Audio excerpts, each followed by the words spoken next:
coming up. And while we're talking education, experts show us how to teach kids to manage money. Hey there, welcome to Dollars and Cents. Thanks for joining us. I'm your host, Heather Sullivan. Now, Delta flight delays and cancellations have been going on for days. That was the result after a software outage affected businesses around the world. Austin-based cybersecurity provider CrowdStrike said a defect in an update for Windows caused that outage last week. It hit airlines, banks, hospitals, and other businesses. After receiving complaints from customers, the U.S. Department of Transportation says it reminded Delta that it is expected to follow the new rules. So let's take a look. Here they are. When a flight is canceled or significantly delayed more than 3 hours domestically and 6 hours internationally for reasons in their control, and that includes software issues, and you choose not to fly, the airline owes you a refund. If you do still choose to fly, it must provide free rebooking and timely reimbursements for food and hotel stays. Now let's get you updated on what happened with that glitch. U.S. House lawmakers want more information about last week's global tech outage, which affected the services around the world. So the CEO of cybersecurity company CrowdStrike, George Kurtz, said it was a faulty software update that caused the meltdown on Microsoft systems. But Republicans who lead the House Homeland Security Committee want more details on what went wrong. So we'll keep you posted on that. Now, meantime, back to the airlines. Delta says that it expects flights to normalize within a few days. And remember, the new rule requiring those automatic refunds for canceled or significantly delayed flights, that doesn't start until October 28th. You can still get a refund now, but you have to either call the airline or request it online. Now, as we begin back to school shopping, or maybe you're just looking to refresh your own look, one way to save big money is to go thrifting. And you may actually be surprised at what you'll find for pennies on the dollar. We asked Goodwill to put together some back to school outfits, and check out these looks for less. You can find just about anything your child needs in back-to-school clothes in thrift stores for 50 to 90% less than what you'd pay in a department store. Just ask Mom, Deanna Molina. Miss Me jeans are about $120. I got them for $20. So, I mean, there's a lot of cost efficiency as far as like price-wise. We asked the folks at Goodwill to coordinate some trendy outfits for a fraction of the price. Here's their first look. 7-year-old Anna is wearing a t-shirt with jeans that were $2 each. 18-year-old Emma, who's heading to college, is sporting a blouse for $6. Her jeans were just $7. You know, at a regular department store, you could spend $75, $100 per shirt, $50 a shirt. And here at Goodwill Houston, we have awesome prices, and you can get them for less than half of the price at a department store. And name brands all the time. Melina says thrift shopping helps because kids outgrow their clothes so fast. Teenagers, they want to have all that name brand stuff from the mall and from everything else, but you can really find those things at Goodwill as well. Here's our second look. Anna's cardigan and dress were $5 each. Emma's rust color dress was $8. Her long sleeve top, just $6. Thrifting can not only help families save money, it keeps clothes out of landfills and helps the community too. At Goodwill Houston, we provide free education and job opportunities to people with a barrier to employment. And here's the third look. Anna's blouse was $2. Her jumper, just $5. Emma's zebra top and white crop pants were a total of $12. Thrifting can not only help you save money, it can help you teach your kids about being financially, environmentally, and socially conscious. And tax-free weekend for back-to-school shopping is coming up fast. It is the weekend of August 9th.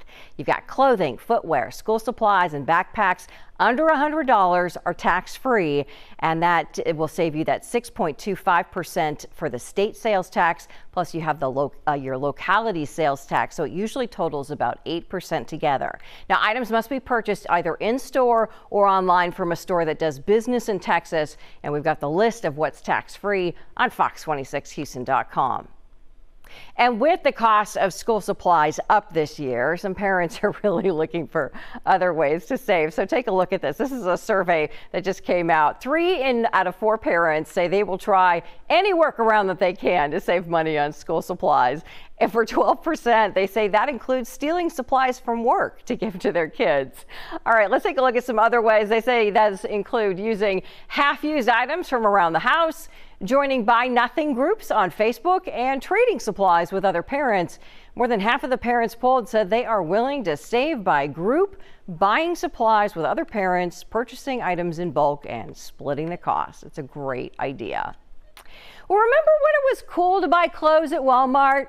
Okay, maybe it wasn't, but the company is hoping to change that. They are relaunching their 30-year-old clothing brand to appeal to Gen Z. It's called No Boundaries, and it will include items like baggy jeans, crop tops, and bomber jackets, all under $15. The size range is said to be more inclusive, and the brand is launching at the perfect time, right before back-to-school shopping season. We'll keep you posted. And so school districts are starting back in less than 3 weeks. So Kroger and Fox 26 want to make sure that students get the supplies they need for success in the classroom. The Backpack Boosters campaign runs through August 3rd, and our Denise Middleton has more on how you can help. Kroger's Backpack Booster campaign is back to help make sure students have everything they need to have a successful school year. And so joining me right now is the VP of Merch, Liz Colvin. Thanks so much for joining us. What an exciting time. Absolutely. We are super excited to kick off our annual Backpack Booster campaign. Yeah, so how many students were you all able to help last year, and what's your goal this year? Pretty exciting. Last year we were able to help 35,000 students, over 35,000 students. This year we have a goal of helping over 45,000. Oh man, that is incredible. So tell us how this all works in terms of making sure that the students who are really in need, who really need this, get these supplies as soon as they can. Yeah, absolutely. So we make it really convenient. A customer can come into the store, any one of our 100 Greater Houston area Kroger stores, and they can either donate $2, $5, or $10 at the register, or they can buy a $9.99 backpack booster kit. And so talk about the difference that this makes for these kids, just to have it the first day of school, to get everything that they need. Absolutely. Educators cite that when a child has the school supplies that they need, have all the tools that they need, they actually learn at a much better rate than those students that don't have those needed school supplies. So every time, and every dollar counts, that's the other thing I'd like to mention, every dollar counts. So those absolutely go to helping kids learn at their best level. And so how long do folks have to come out and help students here at Kroger? We have until August 3rd. So absolutely come on in anytime. We're ready to, really get those donations in and help all the kids we can this school year. All right, Liz, thanks so much. Well, hopefully you guys can come out and help as much as you can. Back to you guys. All right, thanks so much, Denise. Well, since Hurricane Beryl wreaked havoc on our area, a new scam has emerged I want to let you know about. Animal shelters are warning about lost pet scams. They are preying on people who are desperately searching for their lost pets. The scammer calls up the owner saying, hey, your pet was found, but they're injured, and that they need you to send money immediately to save your pet's life. But the shelters want to remind you, they don't call and ask for money in advance. So if you get a call, be sure that you are looking up the shelter, get their real number, and then call them to see if they actually have your pet. All right, it is getting to be back to school time, but there's no time like the present to teach your kids how to manage money. And our Melissa Wilson gets some tips from a financial coach with Family Houston. Take a look. Earning money at an early age can help get your child a jump start on budgeting and managing their money. We're joined today by financial coach Monet Cheney from Family Houston, who has simple steps you can take to teach your children about money. Good morning to you. Thanks for joining. I struggle with this every day with teenagers, and I know you got to start early, right? How early do you suggest, and how do you start those conversations with little ones? I would recommend starting in preschool and kindergarten. Start with getting them their first little piggy bank and give them a little bit of money to start learning the value of money and savings. at a young age, and as they get older, you're going to start introducing more advanced topics about money.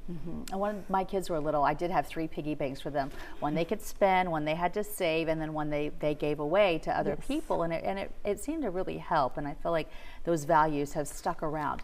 But let's talk about how we can help them so that they don't deal with debt later. It seems like there's always one person in a marriage who's the saver, one who's the spender. We want to find them some common ground here.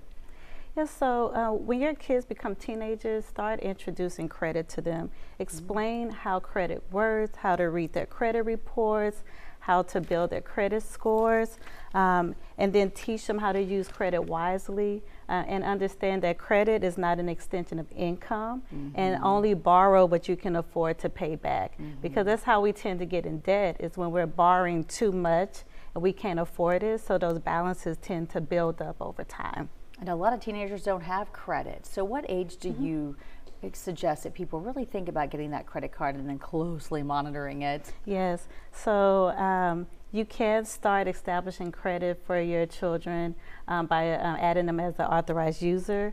Make sure that it is a credit card that you have a good payment history on and a very low balance, and then check with your credit card company just to make sure that they're able to establish credit that way. And then when they become 18, have them open their first secured card. Have them pick one expense, and preferably an expense that they already have cash for. Use the credit card for that expense, save their cash, and then when the balance is ready to be paid, then they already have the money to pay the balance off. This way they can learn how to use credit wisely, keep their balances low, and then build the credit up. But make sure that you're always talking to them about how credit works, because you do not want them to get into debt. Oh, no, you don't. You want to start it early so they understand, and then so that you could end up having to bail them out. It could end up financially hurting mom and dad, right? Yes. What age do you think that kids should consider getting a job and really learning how to start budgeting, maybe helping out mom and dad with their gasoline and all the food that they're out eating with their friends? Yeah, well, the legal age is 16, I believe. So I think 16, if possible, is a good time to start working. Especially they want to work around school and make sure it's, they're not taken away from school. But once they start working, have them open a teen checking account, so then they can learn how to manage their money, have them track their income into their account and track their spending this way, so they can learn how to not overspend in their checking accounts and get overdrafts. And this way, like you said, they can start learning how to manage their money a lot better. Maybe give them a little bill to pay or something you consider a bill, so they can start understanding the concept of making a monthly payment every month. So when they become adults, they know how to make on-time monthly payments. They know how to manage their income and spending within a checking account. And they'll just be as responsible young adults then, because of all the fine parenting we've done. Monet Cheney, thank you so much for your valuable time today. You're welcome. Good info. Thank you. Great tips. All right, that's our show. Thanks so much for joining us. Be sure to drop me a line anytime on Instagram, Facebook, and X. It's all Heather Sullivan, Fox 26. And you'll find more ways to save every day on Sullivan's Smart Cents on fox26houston.com. And we'll see you next time right here on Dollars and Cents.